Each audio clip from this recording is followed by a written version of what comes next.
बोले श्री प्राणनाथ प्यारे की जय। श्री सतगुरु महाराज की जय। सतगुरु श्री रामचंद्र जी महाराज की जय। तीनों हुई धाम की जय। सर्व सुंदर साथ की बंदो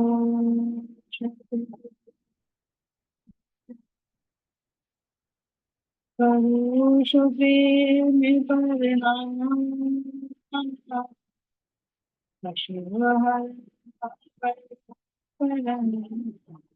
धन श्री देव चंद्र जी नाम। श्री प्राणीनाथ निज मूलपति। श्री मेहराज शुभ नाम। तेज कुमरी श्यामा युगल को। कल कल करो प्रणाम। श्री प्राणीनाथ तुम सतगुरु। तुमसे चलत जहाज। मैं अधीन करने लगी। बाहर जे की लाज। बाहर जे की लाज। बोले श्री कान्नाथ प्यारे की जय। धाम के धनी की जय। कृष्ण कन्हैया लाल की जय। प्राणाधार प्यारे श्री प्रसाद जी, आप सबके धर्म नित्य में विराजे। प्राण प्रियतम प्राण वल्लभ के प्रसाद जी बेटक साहब की ओर धन्य की मेहर से हम अब प्रसाद जी सदगुरु रामचंद्र महाराज जी की तीसरी परिक्रमा के बारे में सुनते है ना। तीसरी परिक्रमा कौन सी कि उन्होंने किस प्रकार अपने हृदय में दादा गुरु जी को बैठा कर फिर जागने के लिए निकले और निकलते निकलते धुड़खड़ेश्वर पहुंचे, जहां पर रामानंद नाम के एक महात्मा जी रहते जो तिल्ली की बीमारी से परेशान। तो वहां पहुंचकर जो उन्होंने अनशन व्रत लिया हुआ था उस अनशन व्रत को तुड़वाते हैं सुंदर साथ जी। और जो उनका इलाज कर रहा था वेद, उससे पूछा कि भाई क्या तुझे बीमारी का पता है जो किसका इलाज करते हैं। तो उसको तो बीमारी का नहीं पता था, तो वो इलाज कैसे करता है, इसलिए वो वहां से चले। तो सुंदर साथ जी इसका बातनी में महाराज जी संकेत देना चाह रहे हैं कि हमारे अंदर भी जो काम क्रोध लोभ मोह अहंकार की ये बीमारियां लगी हुई हैं, हर किसी के बस की नहीं है कि वो इन बीमारियों का इलाज। एक समर्थ सदगुरु ही जिनको पता होता है कि आखिर इस बीमारी की मूल क्या है, जड़ क्या है, वो ही इन बीमारियों को दूर कर सकते। इन बीमारियों की जड़ क्या है सुंदर साथ जी? अज्ञान। और इस अज्ञानता को दूर कौन कर सकता है? जो जागृत होगा, जो समझ, जो आवागमन से छुटकारा दिलाकर अखंड में पहुंचा दे जीव को। तो तभी इन सारे दुखों को जड़ मूल से समाप्त किया जा सकता जी। वो जब उनका वेद है वो चला जाता है तो रामानंद जी को विश्वास हो जाता है कि हो ना हो ये महात्मा जी मेरी बीमारी का इलाज कर देंगे। इसी भाव से उन्होंने चाहते हुए महात्मा जी को नहीं रोका कि भाई आप चलिए। अब सुंदर साथ जी यहाँ पर कह रहे हैं, रामानंद जी के बारे में महाराज जी बता रहे हैं, क्या कह रहे हैं? रामानंद सिद्ध तो थे ही साथ साथ विदता भी। इलम और अध्ययन पूर्ण था, कभी नहीं थी कोई भी कमी, नहीं थी कोई भी। रामानंद की विशेषता बता रहे कि उन्होंने वे सिद्ध तो थे, उन्होंने सिद्धि तो कर रखी थी, लेकिन साथ साथ में भी विद्वान भी थे, ज्ञानी भी थे, अज्ञानी नहीं। हर स्थिति को भाप लेते थे। एक तो सिद्ध होता है जिसके पास विद्वता नहीं होती, लेकिन ये सिद्धि होने के साथ साथ में विद्वान भी थे, इसीलिए भाग गए। अब कह रहे कि उनके अंदर इल्म और अध्ययन भी पूर्ण, यानी वेद शास्त्रों का ज्ञान भी था और अध्ययनशील भी थे, अपना स्वाध्याय भी करते थे, ग्रंथों का भी अध्ययन करते थे। और उनके अंदर महाराज जी कह रहे मुझे कोई कमी नजर नहीं आती। लेकिन सुंदर साथ जी कमी कौन सी है कि वो जागृत बुद्धि का ज्ञान अभी नहीं था, एक परमात्मा की अभी पहचान नहीं थी, और इन सिद्धियों का नहीं पता था कि इन सिद्धियों को करने से तुम्हें कहाँ तक की उपलब्धि प्राप्त हो सकती। केवल कहाँ लगे हुए थे, सांसारिक ऐश्वर्यों के लिए ही, उनकी प्राप्ति के लिए ही, यहाँ की सिद्धियों के लिए लगे हुए। अब यहाँ पर कह रहे सुंदर साथ जी, जब वैद चला जाता है तो महाराज जी से रामानंद जी परिचय पूछे। उनके दिल में आया कि होना हो तो ये मेरी बीमारी का तो इलाज कर देंगे, लेकिन मैं इनसे परिचय तो पूछूं जो इन्होंने कहकर मेरी खंडनी कर मेरा व्रत तो इन्होंने तुड़वा दिया, जो इंसान व्रत लिया हुआ था। लेकिन जो वैद्य मेरा इलाज कर रहा था वो भी इन्होंने भगा दिया, लेकिन अब इनसे मैं परिचय तो पूछूं। तो उन्होंने पूछा सुंदर साथ जी, महाराज जी कह रहे हैं, जाने के पश्चात वैद्य के लगे पूछने निज परिचय, महाराज यह तो बतला दो आप कहाँ से आए हैं। जब चला गया तो महाराज जी आप मुझे ये बताइए आप कहाँ से आए। तो ये देखिए सुंदर साथ जी, देह की स्थिति से महाराज जी पहले ही ऊपर उठ चुके थे। तो क्या जवाब दे रहे हैं, जन्मभूमि है कहाँ आपकी और शरीर यह किसका है, सुनकर प्रश्न शुरू हो गए हम जो एक अपनी आदत है। जन्मभूमि कहाँ है आपकी, अभी देह से संबंधित प्रश्न पूछ रहे हैं रामानंद जी कि आपकी जन्मभूमि कहाँ है, कहाँ पर जन्म हुआ है आपका, और यह शरीर किसका है, यानी इस शरीर का क्या नाम, किसका शरीर है। सुनकर प्रश्न शुरू हो गए हम जो एक अपनी आदत थी। महाराज जी कह रहे हैं कि जैसे मैंने प्रश्न सुने और उनका मैं जवाब देने लगा तो क्या कहा सुंदर सा जी, क्या आदत थी, ऊपर हाथ उठा कर हमने अपनी डाक शुरू कर दी, हम तो बड़ी दूर से चल कर आए हैं यहाँ पंडित जी। ध्यान देना सुंदर सा जी, यहाँ रामानंद जी ने लौकिक प्रश्न पूछा है विशेष फोकस पर। ये नहीं पूछा कि आप कौन हो, ये पूछा है कि आपकी जन्मभूमि कहाँ से आप आए हो, पहला प्रश्न, आप कहाँ से आए हो। दूसरा, आपकी जन्मभूमि कहाँ पर है और ये शरीर किसका है। तीन प्रश्न पूछे। अब सबसे पहले प्रश्न का जवाब महाराज जी कह रहे हैं, हाथ उठाकर हमने अपना, हाथ उठाकर हमने अपनी डाक शुरू कर दी। कौन सी डाक शुरू कर दी, हम तो बड़ी दूर से चल कर आए हैं पंडित जी। अब रामानंद जी भी यही का दूर समझ रहे हैं, भाई बहुत दूर से आए, लेकिन जो हाथ उठाकर इशारा किया ना कि हाथ उठाकर, बहुत दूर से चल कर आए हैं। कहाँ से चल कर आए सुंदर साथ जी, क्षर के भी पार अक्षर और अक्षर के भी पार अक्षर, जिसको कहते हैं चौथा आश्रम, मृत्युलोक, वैकुंठ, अक्षरधाम, और उससे भी परे परम धाम से हम चलकर आए। कौन सा परिचय पूछा, यानी अंदर से आत्मा हर पल जो यही पूछे ना यही जवाब दे, आत्म भाव में होना यही जागरूक।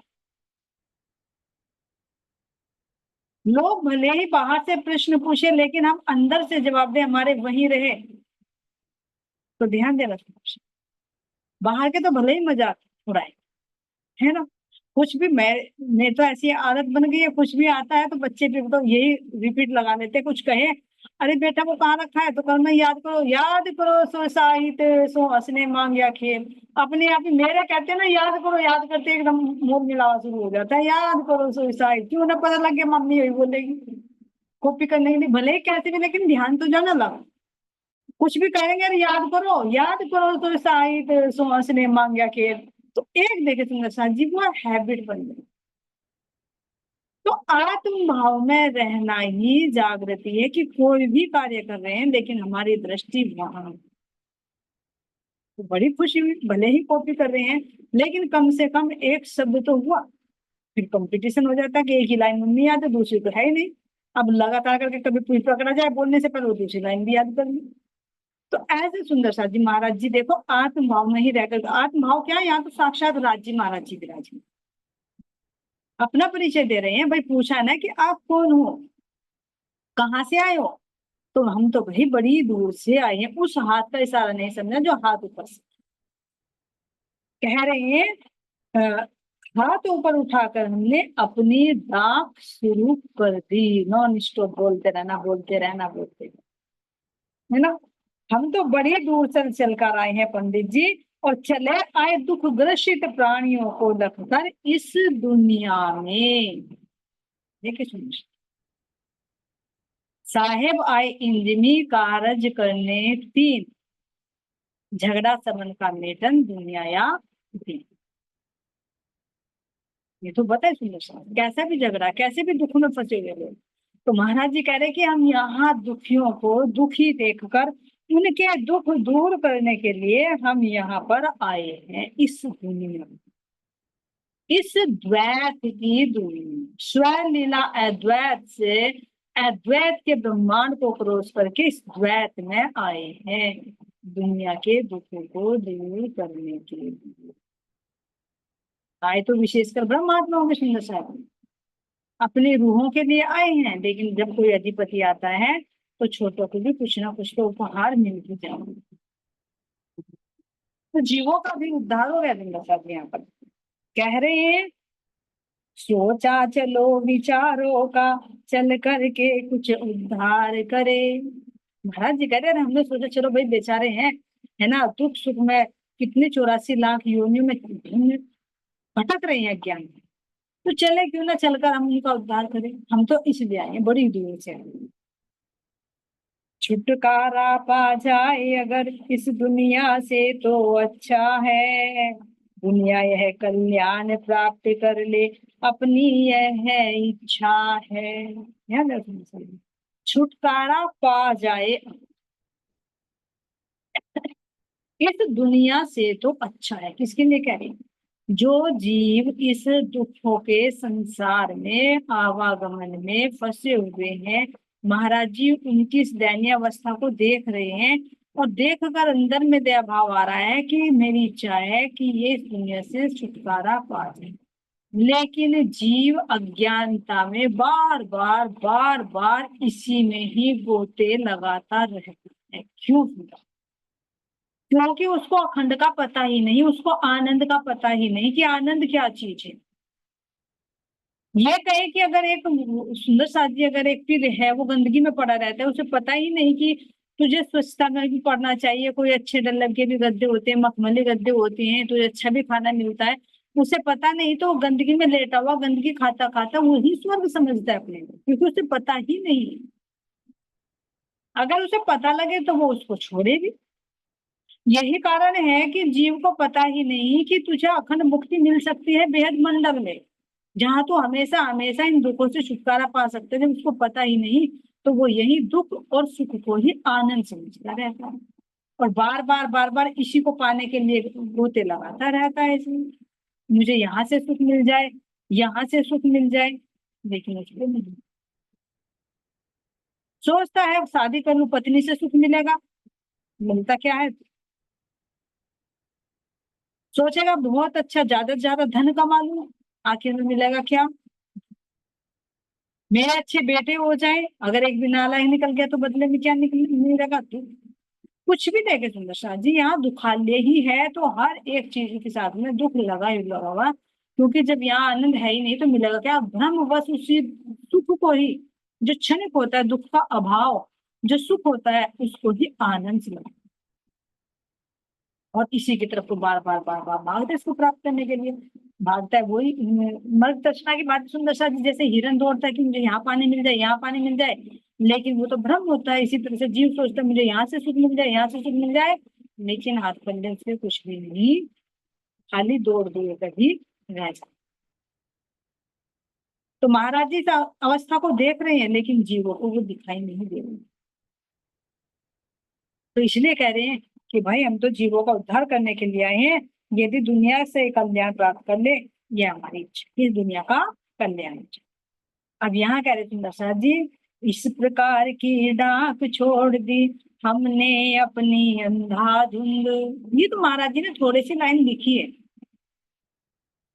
अब डाक गाड़ी कहाँ होगा तो कोई ऐसे लेखा होगा, कितनी बातें महाराज जी ने कही होगी भाई, कैसे त्रिगुण में फंसे हुए जीव है, कैसे 84 लाख योनियों में भटक रहा है जीव, और कैसे वो इस सुनहरे अवसर में आकर परमात्मा की प्राप्ति कर सकता है जो तुझे मानव चोला मिला है।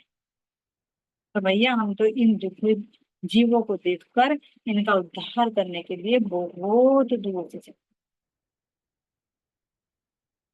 सुन कर जब कुछ समझ न पाया तो घबराया रामानंद, यह तो कोई सिद्धि है या शायद या पागल आ टकराया। ध्यान रखना, इतनी सार गर्भित बातें जीव के पल्ले नहीं पड़ती, ऊपर ऊपर से उड़ जाती है। इसी ने तुम्हारा जी ने कहा है कि अगर किसी को तुम्हें जागृत करना है तो उसको इतना दो जितना उसके अंदर वो डाइजेस्ट कर सके। जैसे छोटा बच्चा होता है, उसके लिए दूध उसका कितना हल्का होता है, वो धीरे धीरे धीरे डाइजेस्ट कर लेता है, फिर उसकी इम्यूनिटी पावर बढ़ती है, डाइजेशन भी स्ट्रोंग हो जाता है, तो धीरे धीरे उसको हैवी दिया जाता है।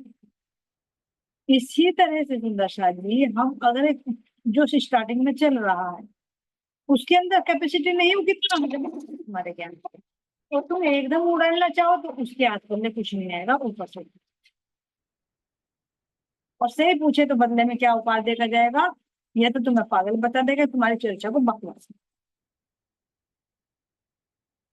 उसकी तो गलती नहीं है, क्योंकि उसके पास बुद्धि भी नहीं है तुम्हारे ज्ञान को समझ।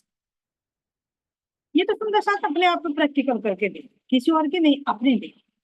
जब शुरू शुरू में हमने नाम दिया सतगुरु महाराज जी की शरण मिली, तो जब ज्ञान मिलने लगा तो क्या हम एक बार में समझ गए थे? नहीं समझे। धीरे धीरे धीरे धीरे ये कुछ समझा, फिर कुछ समझा, फिर कुछ समझा, इस तरह से धीरे धीरे समझ में आया। एक बार में नहीं, कई बार रिपीट कर। जैसे छोटा बच्चा होता है, उसको A4 एप्पल समझाए, एक बार में समझ नहीं आता, उसको हजारों बार रटवाना पड़ता है। और तब जब पक्का हो जाता है फिर वो भूलता नहीं, कभी भी कहीं भी पूछ नहीं।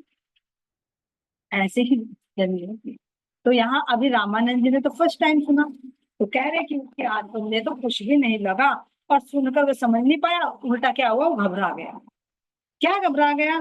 क्या उसने सोचा कि यह तो कोई सिद्धि है, ये तो कोई सिद्ध पुरुष है, या फिर भैया ये तो कोई मेरे से पागल आकर टकरा गया, फिर बोलता ही जा रहा है, बोलता ही जा रहा है, बोलता ही। तंग करेगा हमें हमेशा उसने हमको धमकाया। अब सोचा कि यह तो सिद्ध है या कोई पागल है, और अगर ये यदि पागल निकल गया तो भैया ये तो मुझे तंग करता है। जब महाराज जी बोलते जा रहे हैं तो रामानंद जी ने महाराज जी को धमकाया कि चुप करो, क्या बोलते जा रहे हो, आप सना बोलते जा रहे, चुप नहीं रहो। क्यों? अभी उन्हें पहचान नहीं, हम तो सोच रहे हैं तो सिद्ध है या फिर कोई पागल। तो शुरू में तो पागल ही समझेंगे। एक डांट दे करके उसने हमको चुप कराना चाहा, बोला बस बकवास बंद कर, क्या है अंड वंड गाया। रामानंद जी ने कहा बस चुप रहे, बकवास कर देगा, अंड वंड ऐसे उलट पुलट गाते जा रहे हो। क्यों? क्योंकि उलट पुलट ही बताएगा जब किसी के हाथ पल्ले कुछ नहीं लगेगा। ये देखिए चाहे कितने भी सारगर्भित बातें की, वो भी उसकी जब तक समझ में नहीं आती जब तक वो उसके महत्व को समझ ही नहीं। और ये भी सुंदर साजी सौभाग्य होता है कि अगर हम सतगुरु की इस बात को समझें। अब ये देखिए, जो सीधी सादी बात भी नहीं समझ पा रहे तो सांकेतिक भाषा को कैसे समझेंगे? बहुत मुश्किल है सुंदर साथ जी। परमात्मा की बातों को इस संसार में यहाँ की बुद्धि से समझना बहुत मुश्किल है। सतगुरु की कृपा होती है ना, तो तब ये समझ में आता है। अपने आप को बड़े सौभाग्यशाली समझे, सतगुरु की कृपा समझे, अपार कृपा समझे कि सुंदर साथ जी हम इतना भी समझ, इस अपनी देह को समझ पाए जिसके चक्कर में हम फंसे हुए थे, इस दुनिया को समझ पाए, इसके मूल को समझ पाए, कहाँ से बनती है, कैसे मिटती है, और बेहद मंडल में समझ पाए कि क्या क्या चीजें हैं। इसको हल्के में नहीं लेना। क्यों हल्के में लगती है सुंदर साथी? हमें इसलिए हल्के में लगती है क्योंकि हमारे सतगुरु जी ने वेद शास्त्रों से सब सारी साक्ष्य हैं, उन सारे साक्ष्यों को इकट्ठा कर करके जो बिखरा पड़ा था उनको क्रम वाइज लगाकर हमें दे दिया। जैसे हमारी वाणी में चौपाइयां इधर उधर में आखिरी जोड़नी पड़ती है, कहा क्या कहा गया है, इसी तरह से जो हद है या बेहद है शास्त्रों में जगह जगह बिखरे हुए हैं। तो पहली बात तो हमारे पास इतना समय ही नहीं कि हम सारे वेद शास्त्रों को पढ़ सके। दूसरी बात, अगर चलो समय भी किसी के पास है तो हमारे पास इतनी बुद्धि नहीं कि उनको हम समझ सके।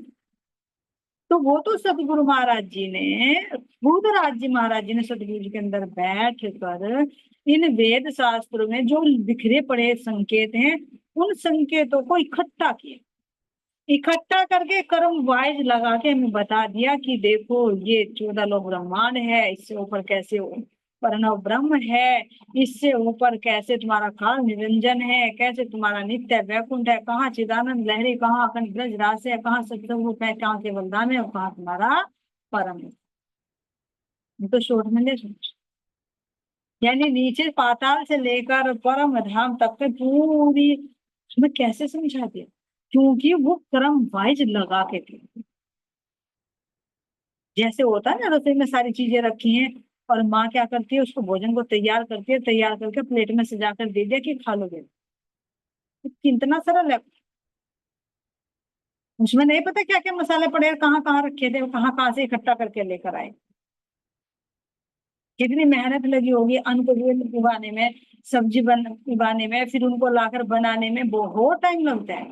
ऐसे सुंदर शादी हमें बहुत सरलता से मिल गए सतगुरु की कृपा, उनका लाड़ है, उनका प्यार है, वो हल्के में नहीं।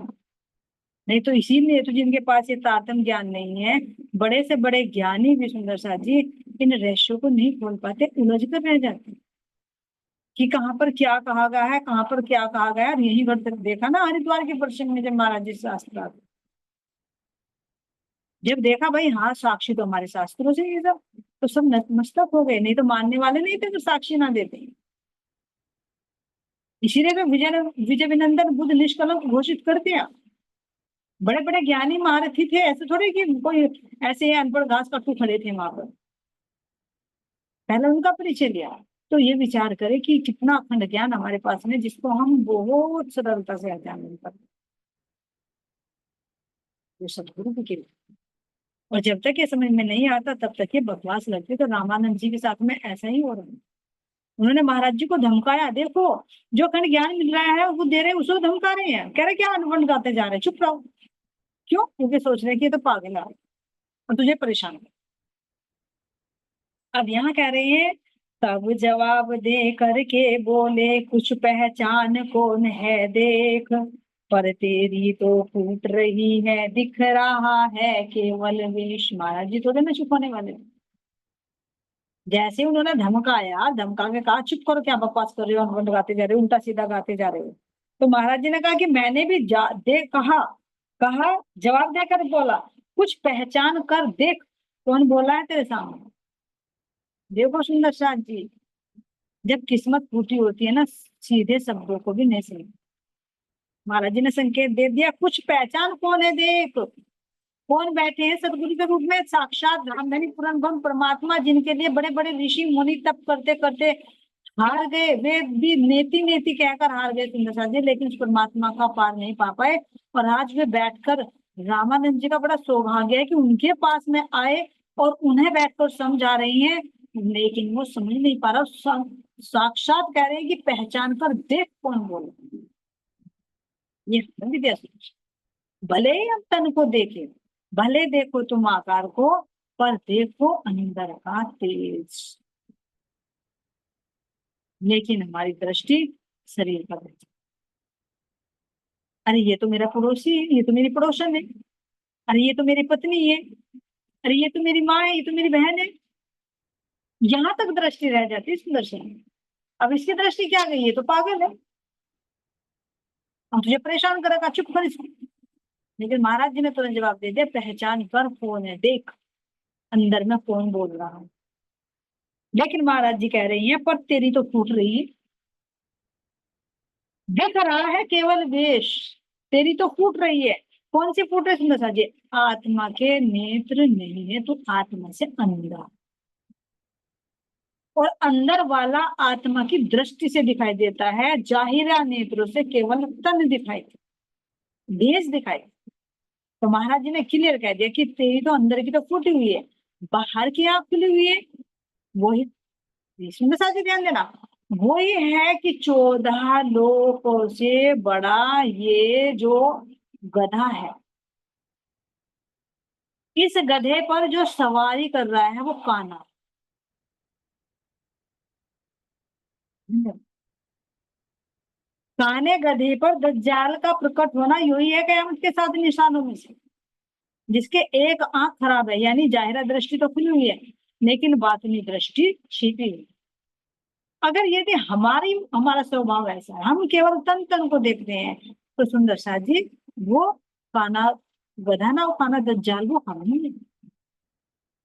जो 7 आसमान का पानी भी हमें हमारे अहंकार को नहीं डुबो पा रहा है, वो हमारे अंदर जो अहंकार है, वो अहंकार के ऊपर मेरा बैठा हुआ है जीव ही है, जिसकी एक दृष्टि नहीं। कौन सी दृष्टि? बातुनी दृष्टि नहीं है, क्योंकि अंदर में बैठे हुए को नहीं देख रहा, केवल तन को देख, तो कहीं और नहीं हुआ।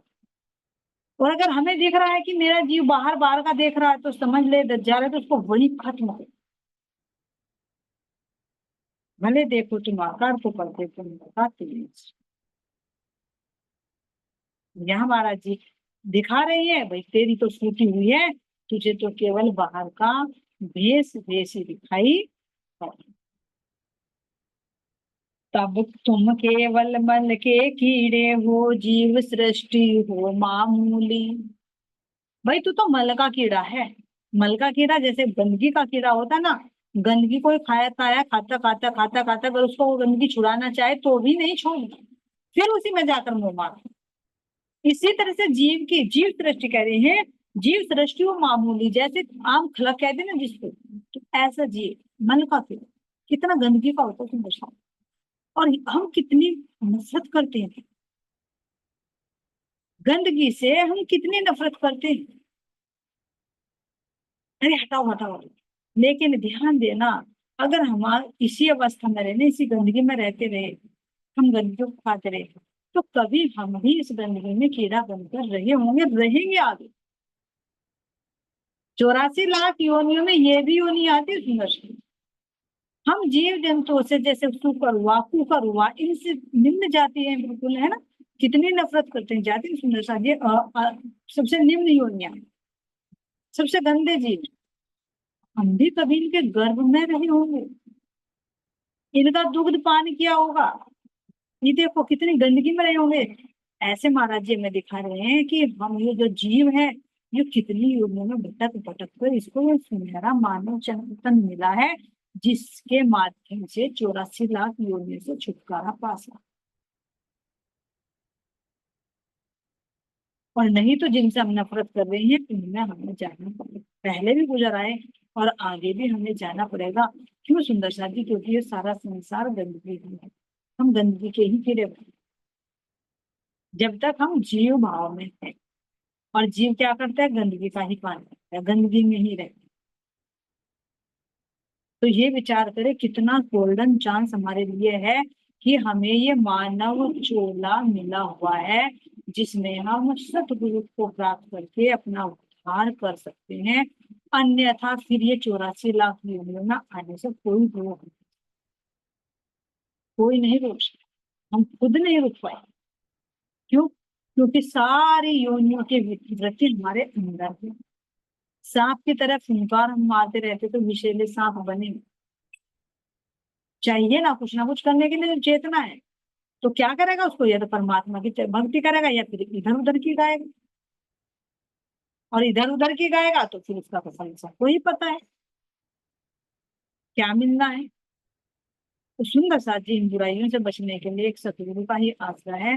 इसलिए इतना जो हमें समय दिया, हमें जो जीव्य दी धनी ने, तो इससे हम अपने धनी का गुण, जो कान दिए हैं इधर उधर की न सुनकर अपने सतगुरु की ज्ञान चर्चा सुने, जो हमें नेत्र दिए हैं नेत्र बाहर का न देखकर अपने ग्रंथों को पढ़े, नेत्र अगर बंद हो तो अपने धनी के सुंदर स्वरूप को, अपने परम धाम की शोभा को देखे, कैसे जमुना जी है, कैसे जमुना जी पर लहराते हुए वृक्ष है हमारे, जो 7 घाट हैं, उनकी शोभा को निहारे, देखने के लिए बहुत चीजें।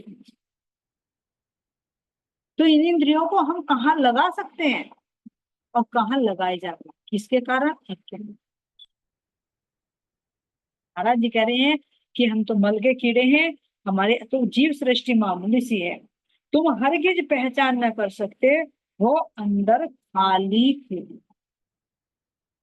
अंदर से खाली हो, खोखले हैं, तुम पहचान कर ही नहीं।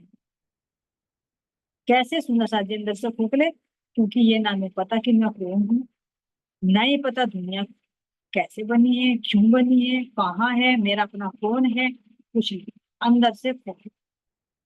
जैसे बहुत सुंदर साथ जी पीछे बताना, ढोल की पोल, पोल तो है लेकिन वो ढोल बजा है। इस तरह से अंदर से खोखले।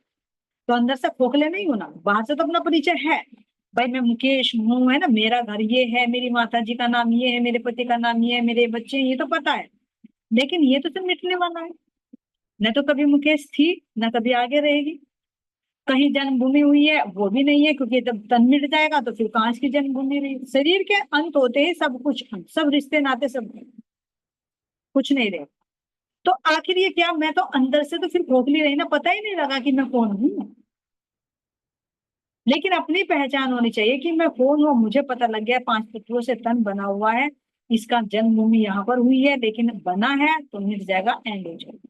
लेकिन इसके अंदर जो चेतना जिससे चलायमान है, ये आदि नारायण की चेतना का आभास है।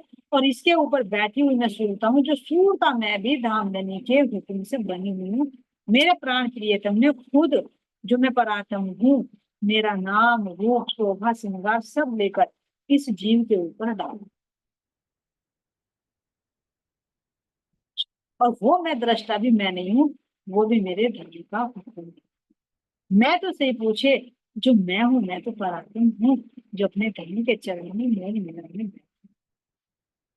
और मुझे अपने धाम का पता, अपने परम धाम का पता, अपने धनी का पता है। और मुझे अपने धनी के मन सत्संग रूप अक्षर ब्रह्म का पता है, और उनसे बनने वाली सृष्टि का पता है। तो क्या मैं अंदर से खोखली हूँ? क्या ये जीव भी खोखला है? ये जीव भी खोखला नहीं है। अब अंदर इसके ज्ञान है, इसी ज्ञान को लेकर ये निकलकर बेहद में पहुंचे। और अगर इसे अपना भी पता नहीं तो कहाँ भटकता फिरेगा, यही 84 में जैसे करेगा वैसे भटकता रहेगा। लेकिन अब अगर इससे कोई पूछे कहाँ जाएगा तो कि मैं क्यों जाऊं यहाँ पर, मैं क्यों भटकूं यहाँ पर, मुझे तो अखंड घर में जाना है, बेहद में जाना है। अब अंदर इसके ये भी आ जाता है बेहद में भी नहीं, कि मैं तो परमधाम की आत्मा हूँ। ये कुछ अपने धनी के अंगना ना, जीव तलोशी आता है। जीव के अंदर भी अंगना भाव आ जाता है, वो भी यहाँ से नहीं लेता। तन मन जीव न्यौछावर के नहीं, तन भी मन भी जीव भी जो इस असूरता को मिला है, ये सब कुछ अपने धनी पर सुहा पर, है ना। तो ये देखे सुंदर साथ जी कह रहे हैं, तुम केवल मल के कीड़ो हो, जीव सृष्टि हो मामूली, तुम हरगिज पहचान नहीं कर सकते हो अंदर खाली। तो देखना हम अंदर से खाली हैं, या कुछ वचन हुआ, या कुछ भरा हुआ है। अब भरा हुआ तो है सुंदर साथ जी, संसार का भरा हुआ है या परमधाम का भरा हुआ है, ये भी ध्यान देना। जिसको इलम स्वम अपना नहीं, क्या जानेगा औरों का। भाई जिसको अपना ही इल्म नहीं है, अपनी ही पहचान नहीं है, तो वो औरों के बारे में क्या बताएगा कि तू कौन है। भाई मुझे अपना तो पता ना हो, मैं सबके बारे में पूछती फिर, मुझे ये भी पता ये भी पता, कोई मेरे से पूछे कि तू कौन है, तो कितनी हंसी की बात है। बात बड़ी की क्या तुम जानो, क्या जानो तिल तोड़ों का। बात बड़ी, तुम क्या जानो। तुम तो छोटी छोटी बातों को तो जानते हो, संसार की बातों को, लेकिन जो बड़ी बात है, बड़े परमात्मा की बात है, तुम उसका नहीं जानते। क्या जानो तिल तोड़ों का, यानी जो परमात्मा की लीला है, उनका ज्ञान है, कैसे में वो आत्माओं को जगाते हैं, इसकी तुम्हें कुछ भी सुधी नहीं, क्योंकि तुम अंदर से जीव सृष्टि तुम मान। तो अब यहाँ पर आए, जाने क्या क्या रहे भोंकते हम अपनी उस रो के साथ, पर बेचारे रामानंद को बात एक भी लगी ना हाथ। महाराज जी कह रहे अपनी वो लो लग गई ना, अपनी जो लो लग गई इतनी से, उस लो में जान ना जाने में क्या क्या भोंकता, उसकी भाषा में भोंकना ही है समझ। ये अंदर से कौन करते हैं? ये धनी का जब जोश क्रियान्वित होती है, जैसे यहाँ एक सुंदर सा जी दोष और आवेश, जैसे एक आवेश होता है ना, क्रोधावेश, आवेश, भाव में आ जाए, भाव का आवेश आ जाए तो कितना आदमी पिघल जाए।